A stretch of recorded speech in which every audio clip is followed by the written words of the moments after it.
안녕하세요. 예, 이제 2020년 새해가 밝았습니다.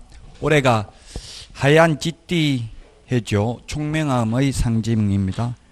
여러분들 모두 다 올해는 꼭 합격하시기를 바라겠습니다. 자, 그러면 처음 하신 분들도 계시니까 간략하게 잠깐만 이 공개사 제도를 설명드리고 바로 진도 나가도록 하겠습니다. 자, 먼저 시험시기입니다. 시험시기. 예, 시험시기를 제가 11월 달에 10월 26일이라고 했는데 31일로 확정이 됐습니다.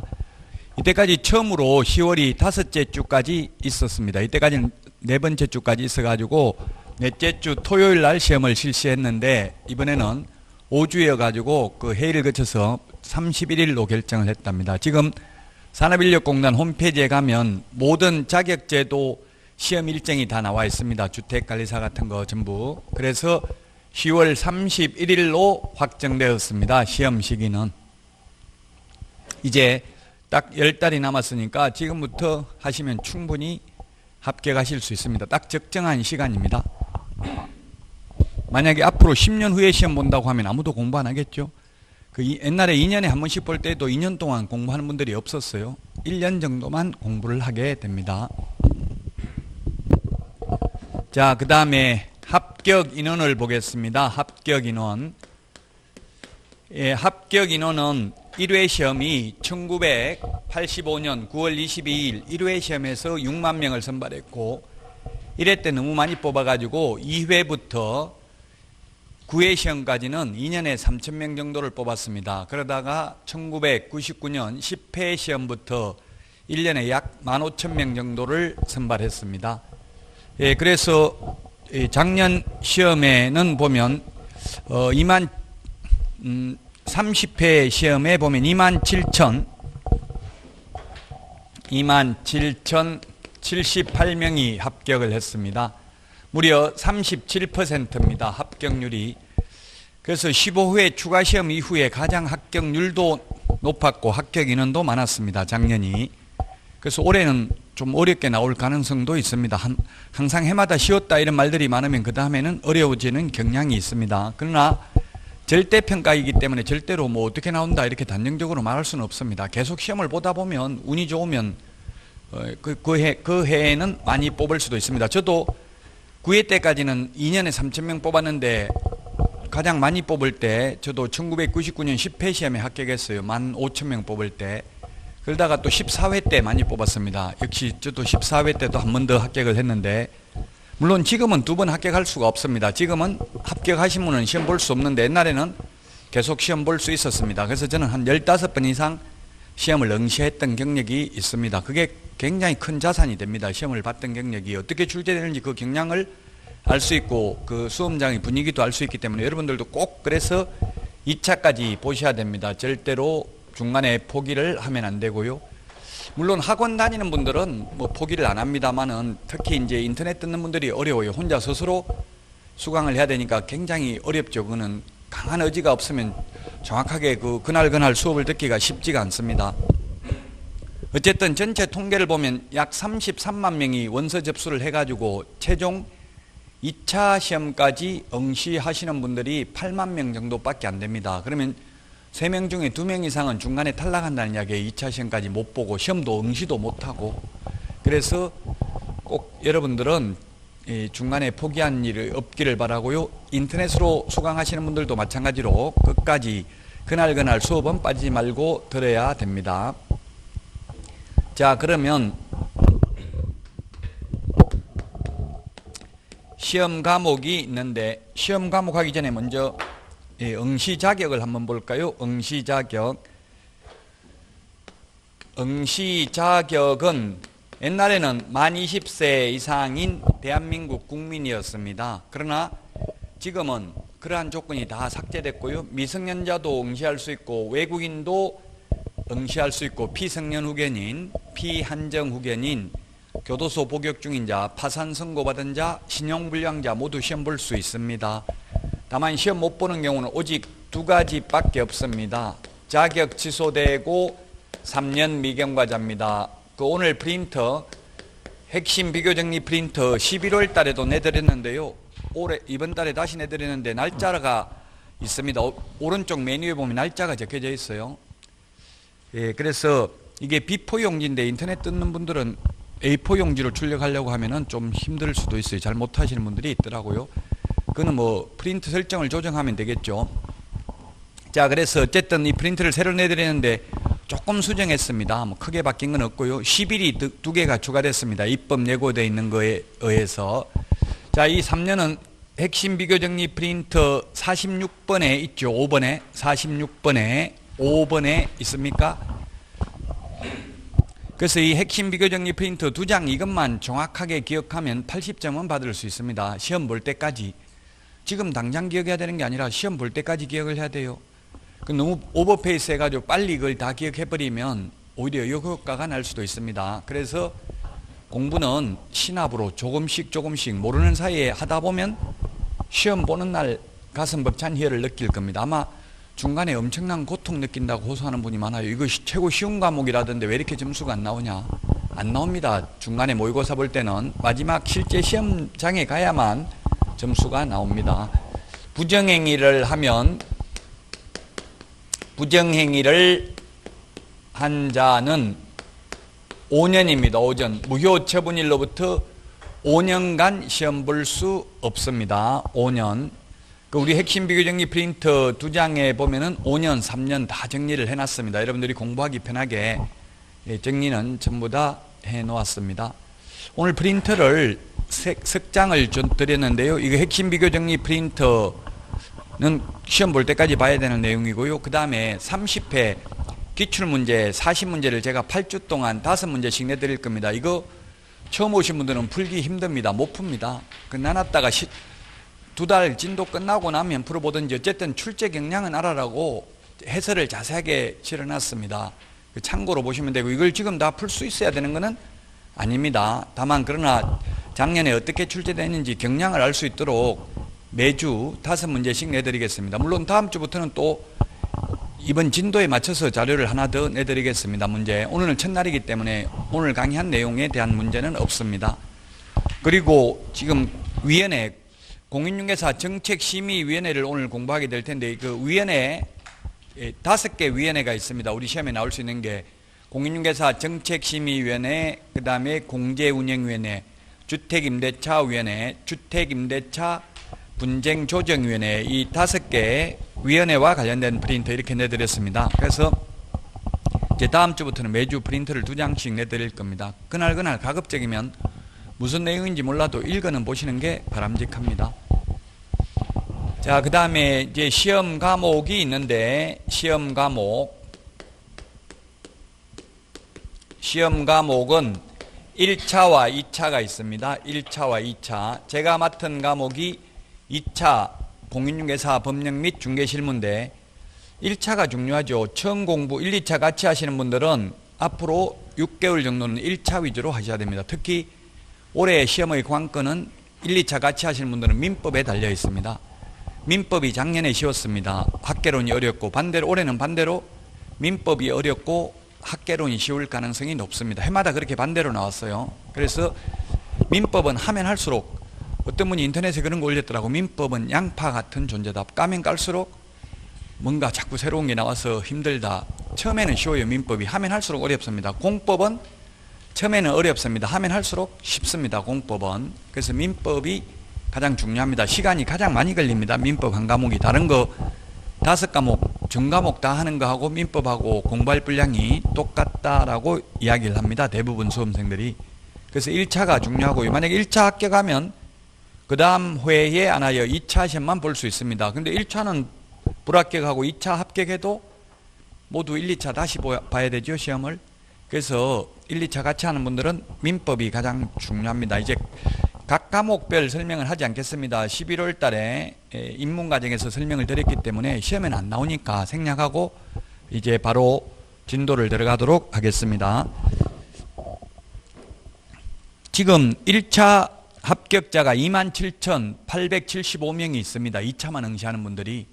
그래서 2차만 하시는 분들도 공부를 게을리하면 절반은 떨어집니다. 작년에 2차만 봐가지고 58% 합격했습니다. 2차만 응시해가지고 보통 50% 정도의 합격률이 나옵니다. 평균적으로 보면. 자, 그러면 이제 12페이지 중개업 총칙 중에서 중개업의 변천과 재정 목적인데, 변천 과정은 시험에 딱 한 번 출제됐습니다. 35년 동안 31번 시험을 봤는데 8회 시험에 1995년도 각회라는 게 한 번 출제되긴 했지만 시험에 나올 확률이 거의 없기 때문에 이런 거는 이제 10년 동안 한 번도 안 나온 것들은 생략하고 시험에 나올 거 위주로 말씀을 드리겠습니다. 이거는 법조문에도 없고 판례도 없습니다. 각회라는 말이. 그래서 이런 것들은 시험에 거의 안 나온다.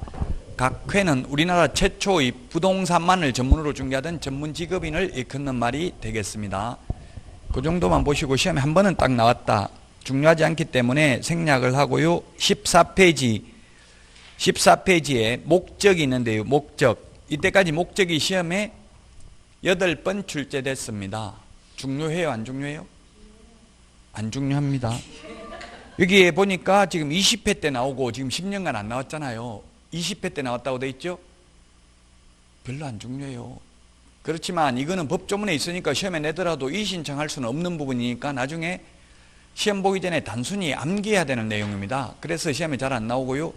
그 우리 핵심 비교 정리 프린터 1번에 동그라미 1번이 있습니다. 1번에 동그라미 1번. 자, 목적이 있는데 핵심 비교 정리 프린터 1번에 동그라미 1번이 공인중개사법의 목적이고요. 2번은 부동산 거래 신고 등에 관한 법률 목적입니다. 2번 부동산 거래 신고 등에 관한 법률은 한 번도 아직 시험에 출제된 적이 없습니다. 그래서 한 번도 없는 건 볼 필요는 없고요. 참고로 근데 한번 읽어는 보실 필요는 있겠습니다만. 자, 그러면 공인중개사법의 제정 목적을 보면은 공인중개사의 업무 등에 관한 사항을 정하여 그 전문성을 제고하고 부동산 중개업을 건전하게 육성하여 국민경제에 이바지하는 것을 목적으로 합니다. 국민경제에 이바지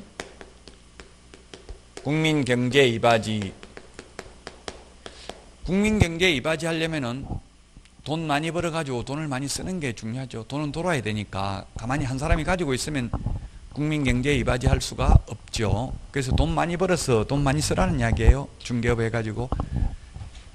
자, 이게 논리적으로 보면 말이 안 됩니다. 사실. 왜냐하면 용어 정의를 여러분이 공부했지만 공인중개사는 아무런 업무를 할 수가 없습니다. 논리적으로 보면 이걸 개업공인중개사 등의 업무 등에 관한 사항을 정한다라고 하는 게 맞지만 법조문에 이렇게 돼 있어요. 악법도 법입니다. 그래서 그냥 이 법조문 그대로 이거는 암기해야 됩니다. 공인중개사의 업무 등에 관한 사항을 정합니다. 시험에는 뭐가 나왔냐면 중개업을 육성하는데 시험에 중개 업무를 육성한다, 중개업자를 육성한다, X 이렇게 출제됐습니다. 그 다음에 국민경제 이바지인데 국민재산권 보호, 공공복리 이런 말들도 사실상 같은 의미인데 공공복리, 국민재산권 보호라고 하면 X입니다. 국민경제에 이바지하는 것이 목적입니다. 그래서 목적까지 봤고요. 14페이지. 시험에는 거의 안 나온다. 20회 때 나오고 10년 동안 출제되지 않았습니다.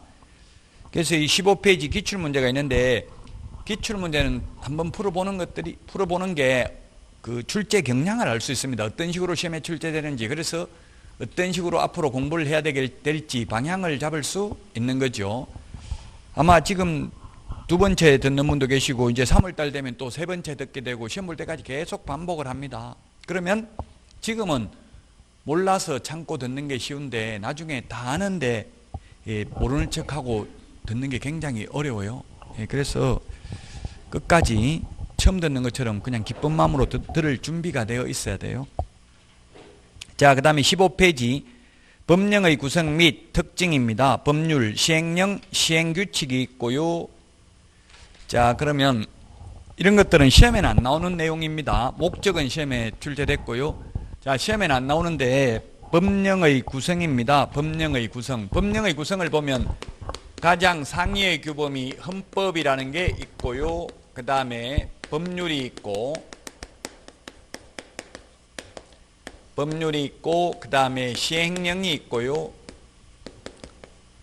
시행규칙이 있습니다. 시행규칙이라는 게 있고, 그 다음에 조례라는 게 있습니다.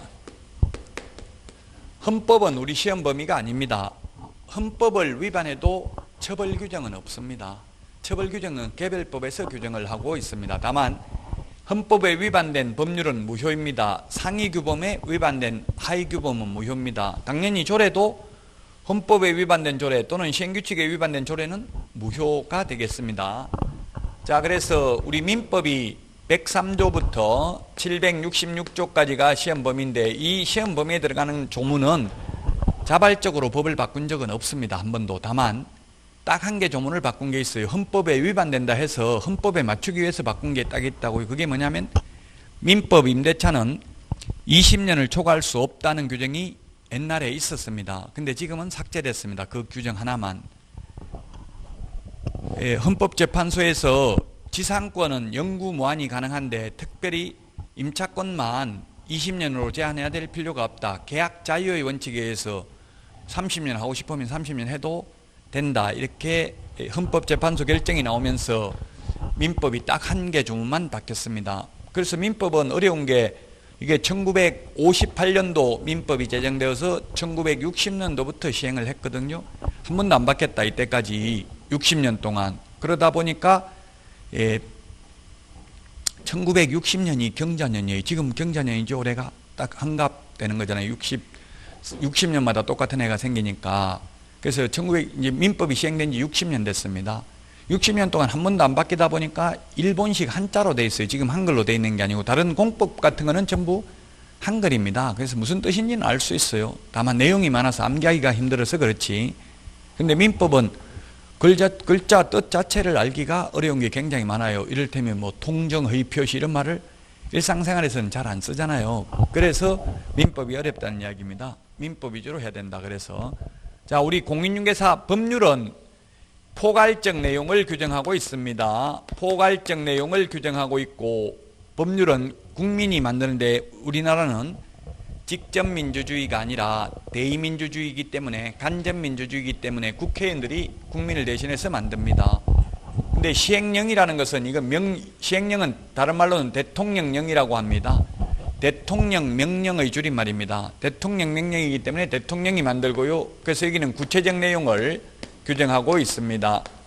그 다음에 시행규칙은 각부 장관 명령을 시행규칙이라고 합니다. 각부 장관 명령을 시행규칙이라고 한다. 부령이라고도 합니다. 부령. 각부 장관의 명령이라고 해서 부령이라고도 하는데 이 시행규칙은 아주 구체적인 내용을, 세부적인 내용을 규정하고 있습니다. 조례는 지방의회에서 제정하는 것을 조례라고 합니다. 그래서 조례의 구체적 내용은 시험에 안 나옵니다. 다만 중개보수는 시군구조례가 아니라 시도조례로 정한다. 이 정도는 나올 수 있겠죠. 시도조례인지 시군구조례인지 이런 것만 나오지 시도조례면 16개 시도가 있기 때문에 조례가 다 다를 수 있겠죠. 그걸 암기할 필요는 없고요.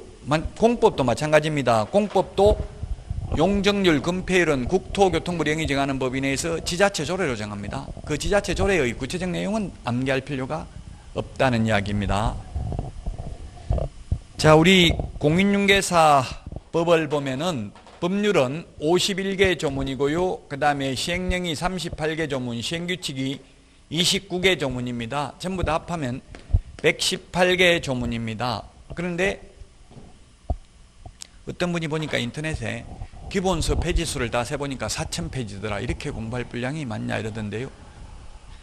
우리 시험 지문이 몇 개가 나오냐면 공인중개사 과목 전 과목을 다 합하면 1,000개 지문이 나옵니다. 5과목이잖아요. 한 과목이 40문제 나오거든요. 한 과목이 40문제면 오지선당이잖아요. 5개 지문식이 있기 때문에 200개 문항이 있습니다. 한 개 과목이. 그 5개 과목이니까 1000개 지문을 알아야 되죠. 1000개 지문을 알려면은 그 4배수 정도인 4000페이지 정도는 공부를 해야 돼요. 그럼 4페이지에 2장에 한 문제, 한 개 지문 정도 출제가 되는 거잖아요. 근데 우리 공인중개사 법령은 보면 다 118개 조문밖에 안 된다고요. 근데 200개 지문이 시험에 나와요. 그래서 법령 조문 하나하나가 바로 시험 지문이라고 보면 돼요. 공인중개사법 이거는. 따라서 공인중개사법은 시험을 보면 아마 안 들어본 지문은 거의 없을 거예요. 들어는 봤는데 토시 하나 바꿔가지고 틀리게 하고 이런 경향이 있습니다. 시행령과 시행규칙을 합해서 법규명령이라고 합니다. 법규명령. 법규명령과 법률을 합해서 법령이라는 표현을 씁니다. 법령. 그래서 공시법령 이런 말을 하죠. 법령. 법령이라는 말은 시행령, 시행규칙까지를 포함하는 개념이 되겠습니다. 이런 내용들은 시험에는 출제 안 되니까 너무 심려치 마시고요. 그 다음에 16페이지 양가로 2번 성문법, 불문법 역시 이런 거 시험에 나오지는 않습니다. 다만 성문법이라는 것은 저도 이게 중고등학교 때 배운 것 같아요. 정치사회 뭐 이런 거에서. 성문법이라는 거는 제가 어릴 때는 이제 한자를 잘 몰라서 그랬는데 성문법이라는 건 뭐예요? 성문법, 이룰 성자, 글자로 이루어져 있다 이 말이죠. 성문법. 불문법은 문자가 없다는 이야기입니다.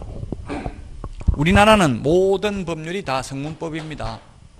근데 영국 같은 데는 불문법입니다. 법조문이 없습니다. 그냥 판례가 바로 법률이에요. 판사가 판결하면 그게 법률인데 우리는 성문법입니다. 시험에는 안 나오니까 그냥 참고로 보시면 되겠고요. 그 다음에 그 동그라미 2번에 상법 총칙에 관한 규정은 상인 규정은 적용된다 이런 말이 글씨체가 진하게 되어 있습니다. 참고로만 보시면 되겠습니다. 상법도 일부 적용이 된다는 이야기입니다. 그게 뭐냐면 우리 개업공개사는 상법상 상인이기 때문에 중개보수를 줄래 안 줄래 이런 걸 미리 약속하지 않았다 하더라도 상법상 상인이므로 당연히 그에 상응하는 보수를 받을 수 있다는 이야기예요. 그래서 우리가 집 팔아달라고 중개업소에 내놓으면 개업공개사가 팔아주면 중개보수는 줄 겁니까? 안 줄 겁니까? 묻지 않죠. 그냥 당연히 달라고 합니다. 상법상 상인이므로. 1958년도에 그런 판례가 나왔습니다. 자, 그 다음에 양가로 3번 공인중개사법의 특징입니다. 역시 시험에는 거의 안 나오는 내용입니다. 다만 그러나 사전 배경 지식을 알아야 되기 때문에 말씀드릴 뿐입니다. 자, 우리 공인중개사법은 부동산 중개와 관련해서는 일반법 또는 이것을 기본법이라고도 합니다. 그리고 민법이나 상법에 비해서는 특별법입니다.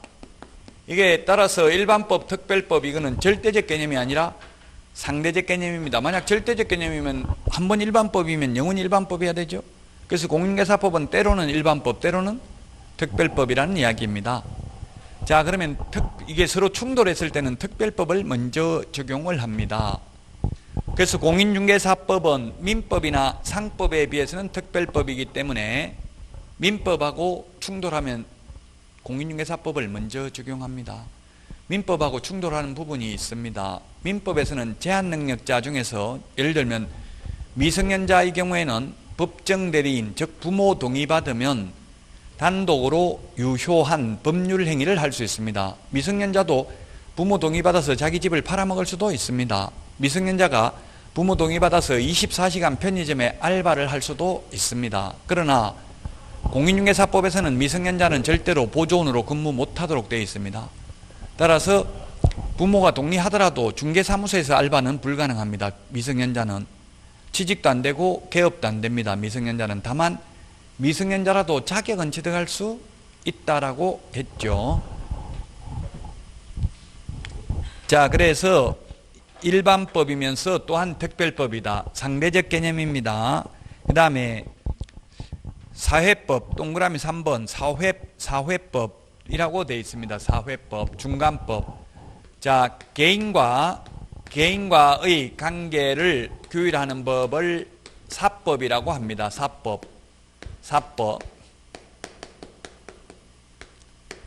사법의 가장 대표적인 게 민법입니다. 민법. 그 다음에 개인과 국가, 개인과 지자체, 지자체와 지자체, 국가와 국가 간의 관계를 규율하는 법을 공법이라고 합니다. 여러분들이 배우는 부동산 공법이라는 법전은 없죠? 부동산 공법이 350개도 넘습니다. 우리 헌법, 형법 이런 거 전부 다 행정법 다 공법입니다. 개인과 국가 등의 관계를 규율하는 법입니다. 자, 뭐가 더 어려워요? 사법하고 공법 중에서? 제가 학교 다닐 때는 서울대, 경북대 이런 데 다 사법학과, 공법학과가 따로 분리되어 있었습니다. 커트라인이 어디가 높았겠어요? 사법학과가 어려웠습니다. 이게 더 어려워요. 왜? 개인 사생활을 규율하는 법이니까 민법이 위주가 되겠죠? 이게 더 어렵습니다. 공법학과는 이제 헌법, 행정법 이런 거 위주로 공부를 하는 거예요. 사생활은 파면 팔수록 어렵잖아요. 공적인 관계는 다 법에 규정되어 있어요. 공적인 관계는 법에 규정되어 있기 때문에 처음에는 어렵지만 판례가 없다고요. 예를 들면 건축법상 자기 땅에 건물 지으려면 허가 받아야 된다. 딱 법에 다 있는 대로만 하면 돼요. 그래서 처음에는 근데 법에 너무 많이 규정해놨기 때문에 어려워요. 우리나라가 성문법 국가니까 다 법조문에 있어야 되거든요. 법조문에 없는 거 가지고 처벌할 수는 없으니까. 그래서 처음에는 복잡하지만 하면 할수록 쉽다. 근데 우리 공인중개사법은 이런 공법과 사법의 중간에 있는 중간법, 약 두 가지 요소가 다 있다는 이야기예요. 그래서 중간법 또는 사회법 또는 혼합법 이런 말을 씁니다.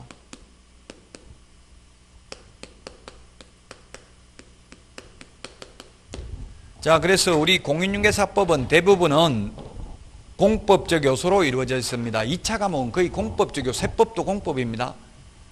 세법도 지자체와 국가 간의 관계를 규율하고 있는 거잖아요. 세금은 아무런 반대급 없이 국가나 지자체가 징수하는 게 세금이죠. 우리가 흔히 말하는 수도세, 전기세 이런 건 대가를 지급하니 그건 세금이 아니에요. 아무런 반대급 없이 그냥 징수하는 게 세금입니다. 국가나 지자체가. 그 공법이라고요. 공법, 사법이 아니고요.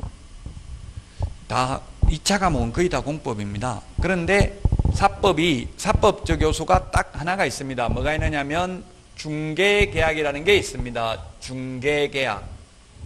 중개계약이 있는데 매도인이 있고 매수인이 있고 개업 공인중개사가 있으면 매도인은 파는 사람을 매도인이라고 합니다. 우리 집 좀 팔아주세요.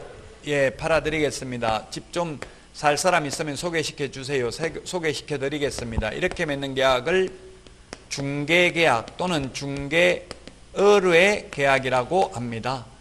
거래가 완성되었을 때 거래 당사자 간에 맺는 매매계약이나 교환계약, 임대차 계약을 거래계약이라고 합니다.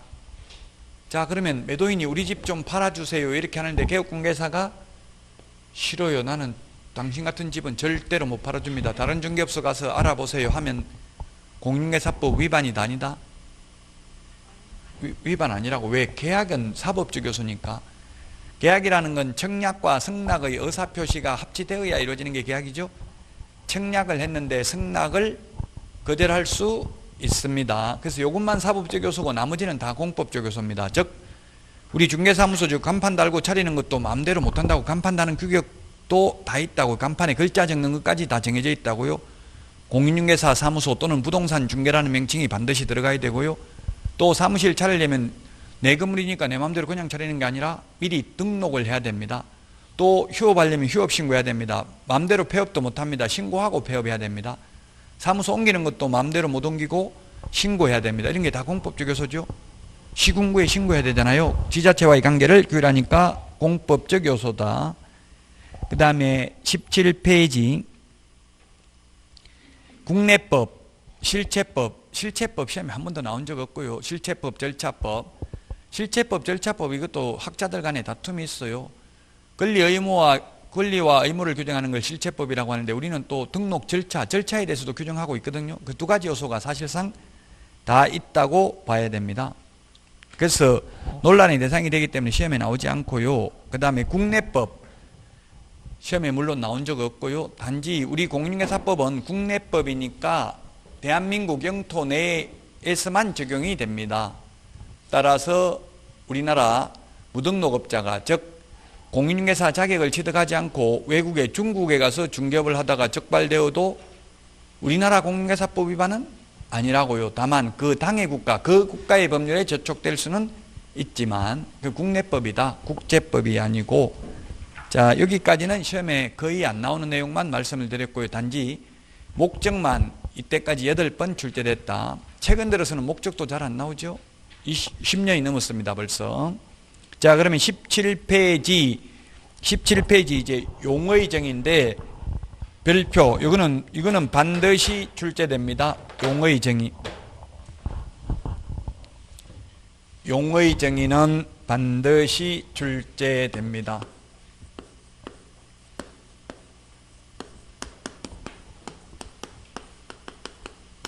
용어의 정의는 반드시 출제된다.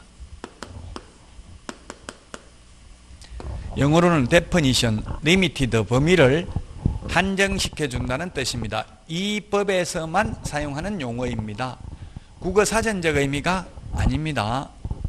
예, 그래서 이 법에서만 쓰는 용어이다. 공법도 마찬가지예요. 용어정의가 다 있잖아요. 2차 과목들은. 그래서 용어정의는 이 법에서만 쓰는 용어이다.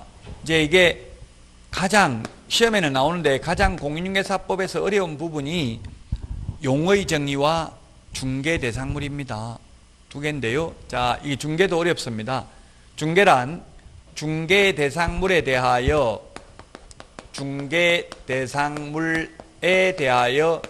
거래 당사자 간의 매매, 교환, 임대차뿐만 아니라 그 밖의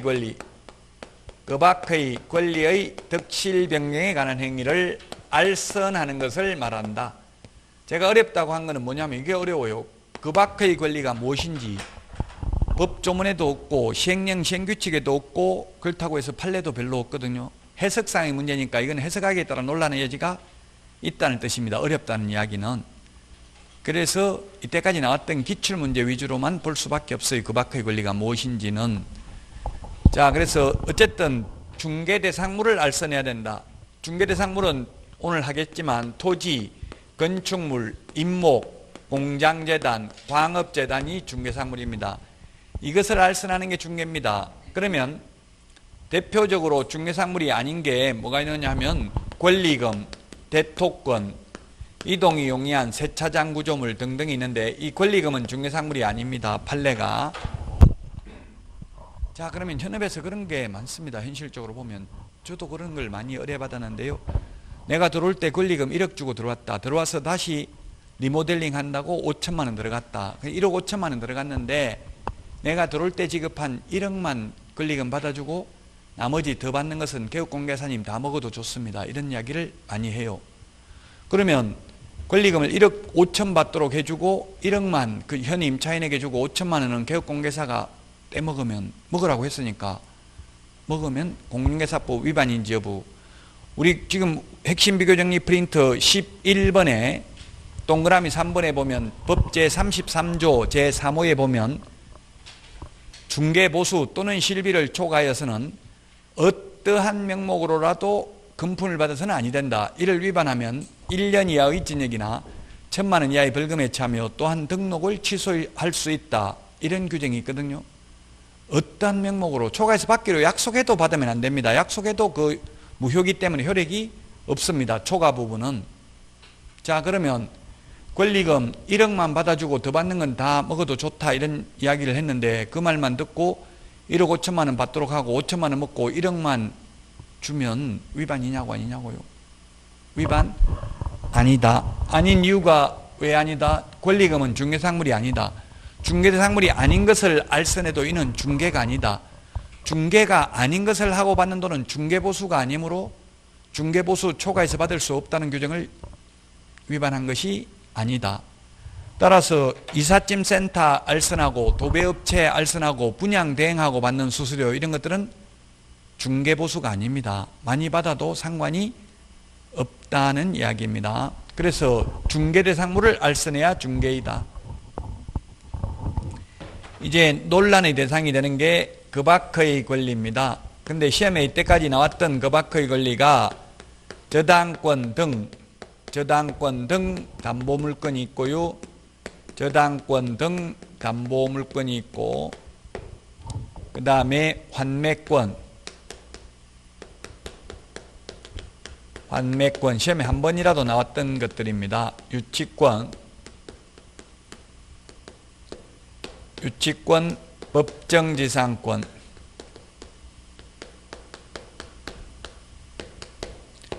법정저당권, 이런 것들이 있는데요. 중개상 권리에 해당되는 것들입니다.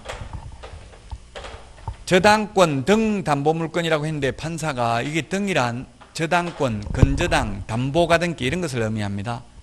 질권, 유치권을 의미하는 것은 아닙니다. 자, 그러면 이게 무슨 판례냐면 형사사건 판례인데요. 대출 브로커들이 은행에 대출을 알선하고 커미션을 수억 원을 받아먹었어요. 기업 대출 몇백억 알선하고. 근데 이걸 처벌할 수 있는 마땅한 규정이 없다 보니까 판사들이 이 저당권 설정을 알선하는 것도 중개에 해당된다. 중개를 돈 받고 계속 하게 되면 중개업이죠. 중개업은 개업공개사만 해야 되는데 개업공개사가 아닌 자가 이 대출을 알선하고, 즉 대출을 하면 그냥 하는 게 아니잖아요. 건저당 담보를 잡고 해주잖아요.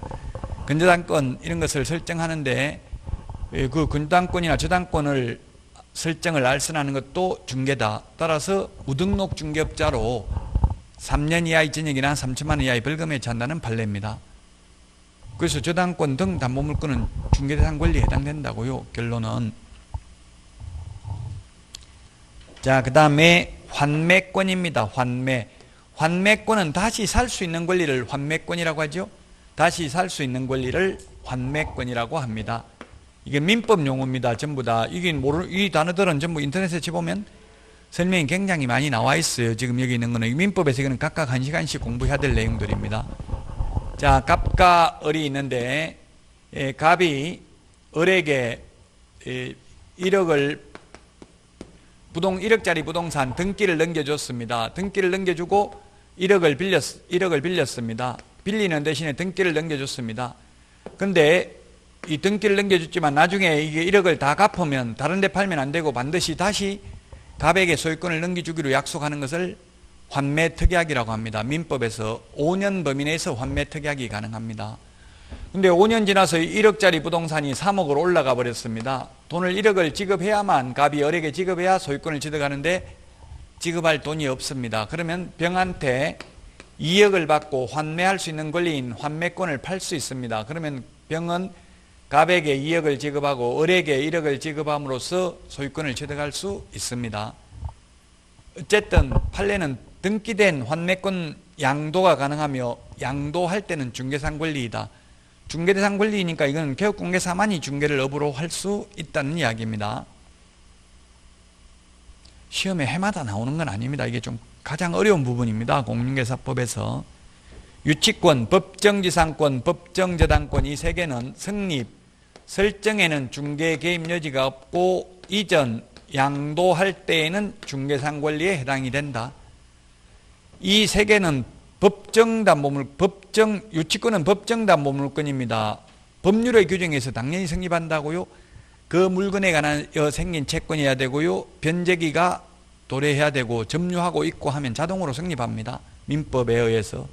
법정담보물권입니다. 법정이라는 것은 법률의 규정이죠. 법률의 규정에 있기 때문에 중개가 개입할 여지가 없습니다. 성립에는. 다만 이전 이 민법이 아니고 우리 공인중개사법 판례에 유치권에 대한 판례가 있는데, 유치권도 일신 전속적이 아닌 저상권으로서 비담보 채권과 목적물의 점유를 함께 이전할 경우 그 이전이 가능하며 부동산 유치권이라 하여 달리 볼 것도 아니다. 그래서 이전할 수 있다는 얘기. 이전할 때는 중개상 권리에 해당된다. 법정지상권, 법정저당권도 마찬가지입니다. 법정지상권 민법 366조에 보면은 토지와 건물이, 토지도 갑이고 건물도 갑의 소유이였다가 임의경매로 인해서 토지 소유자가 을로 바뀌어도 갑 건물은 계속해서 을 토지를 사용할 수 있는 권리가 인정되죠. 이걸 이름하여 법정지상권이라고 합니다. 왜냐하면 1958년도 민법이 제정될 당시에는 땅 가격이 비쌌겠어요? 건물 가격이 비쌌겠어요? 그때는 땅값은 얼마 안 했어요. 저도 태어나진 않았죠. 1958년도. 뭐 일설에 가면 1958년 개띠가 우리나라에 최고 많다는 설이 있는데 70년 개띠가 더 많대요. 근데 통계는 알고 보니까 옛날에 전쟁 끝나고 나서 엄청나게 많이 넣기는 났어요. 그때 58년 개띠가. 어쨌든 그 당시는 건물 가격이 더 비쌌다고요. 그 건물 땅 몇 푼 안 한 거 소유권 취득했다고 해서 비싼 건물을 철거하도록 하는 것은 사회 질서에 반하는 것으로 보고 법정 지상권을 인정했다. 법정 저당권도 민법 시험에도 잘 안 나옵니다. 법정 저당권은 토지 임대인을 보호하기 위한 제도인데 토지 임차인의 2년간 차임채권에 의하여 임차인의 건물을 압류한 때는 저당권을 설정한 것으로 본다. 민법에 이런 규정이 있어요. 당연히 저당권을 설정한 것으로 봅니다. 다만 이것을 이전 양도할 수 있고 양도할 때는 중개상 권리에 해당된다는 이야기입니다. 좀 어려운 부분입니다. 너무 그래서 어려운 부분을 집착할 필요는 없습니다. 시험에 해마다 나오는 게 아니니까 이런 부분은 그냥 가볍게 넘어가셔야 돼요. 시험에 해마다 나오는 부분이 많기 때문에 해마다 나오는 부분을 중요하게 하시면 되겠죠. 자, 여기까지 하고 중개, 용어정의 중개까지 했는데요. 쉬었다가 이제 공인중개사 중개업부터 하도록 하겠습니다.